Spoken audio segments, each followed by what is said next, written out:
Ano ko naman ito maabot? Madigit.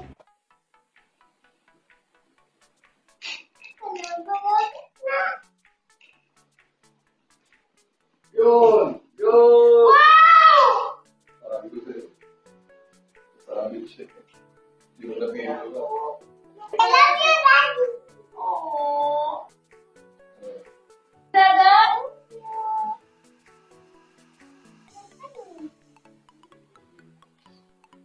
Yay! Yay! Okay, good. Daddy, thank you. Welcome. Aww.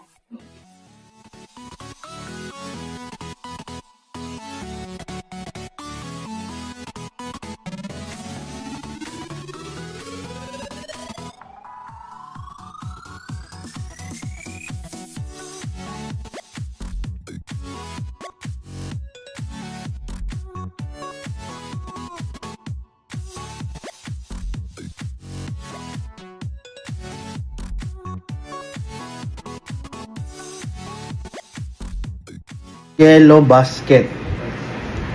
Ay, first time ko kasing mag-try ng ganito eh. Kaya, pasensya na kayo ha, hindi ko pa alam ha. Siguro sa susunod, papaturo ako, no? Sayang, ganda pa naman ng mga binibenta ko na yan. Hindi ko alam kung bakit sa akin lumalabas, pero sa inyo hindi nyo makita. Basta sa akin talaga meron. Pwede rin kayong pumunta doon sa profile ko. Tapos, doon sa showcase, tama ba? Sa showcase ba yun? Doon sa showcase, doon yata yun. Makikita nyo din yung product na yan. Actually, marami din mga product na parang ina-add ko sa showcase. Tapos, tingin ko kasi mga cool products yun eh. Kung matripan nyo, pwede siyang i-check out. At sana ma-enjoy nyo. Sana makita nyo rin yun as cool. Sa susunod na video ko, siguro papaturo muna ako kung paano yung yellow basket na yan. Pero, ayan, makikita nyo naman yung nasa showcase ko dito. Makikita nyo, dyan yung mga parang magagandang products. Mga cool na products na pwede nyo i-check out. Kaya, sayang, ganda pa naman ng video ko na yun na benta bounce. Kaya lang, walang lumabas na yellow basket. Bounce na muna ako ha. Basta, nandyan sa showcase mga binibenta ko.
Ang daming buhaya ngayon. Merong naligaw at napadpad sa kusina ko. Gawin natin siyang kilawin. Ito yung tail. Kuhain lang natin siya ng maliliit. Testing natin. Oo, kilawin size na siya. Babat ko lang sa cane vinegar. Yan, ready lang natin yung salad. parang chef moves legit. Recipe ng puso Yung suka natin, yung vinegar. bawang sibuyas, konting rekado. So ito yung binabad natin kilawin. Palitan na natin yung suka niyan. Halo natin yung kalahati na salad na ginawa natin. Yan, lagyan na rin natin ng sugar. Konti lang. Tapos suka at calamansi juice. Masarap yung parts. Kilawin na crocodile parts. Lagyan natin asin at paminta. So tikman. Lagyan natin ng luya, sibuyas, tsaka ng ano. Sarap ng kilawin parts. Sarap. Kilawin. Coconut milk parts. Sai! Alam ko, ikaw ang idol sa kusina dito, parts eh. At matagal kong naging editor to si Sai eh. Kabisado nito mga galawan ko sa luto eh. Yes, sir. Kinakain ng mga ano. Yes, sir. Yes, sir.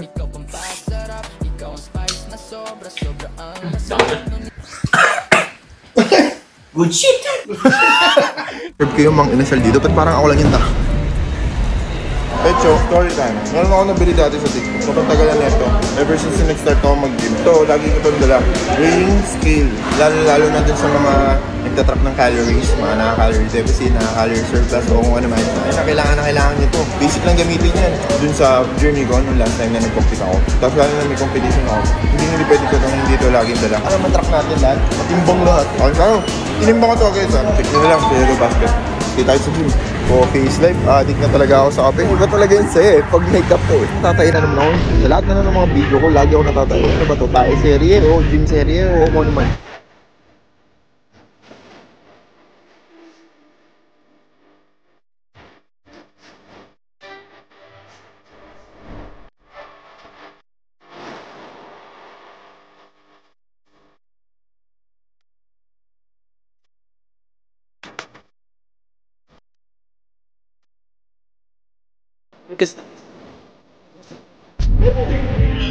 Ayun na lang muna. Mag-face video. Alright. Ayan mga boss, Katoto, Christian Posada, shoutout sa Ija, binabati kita and mag-ingat ka and God bless sa birthday mo tol and congratulations sa lahat ng success mo and sana lahat ng mga pangarap mo pa ngayong taon at sa mga darating na panahon ay matupad pa. Power sa'yo. Happy birthday bro. If you're not subscribed to Team Payaman, why not? Coconut Paknot. Subscribe now and ring the notification bell. Gago!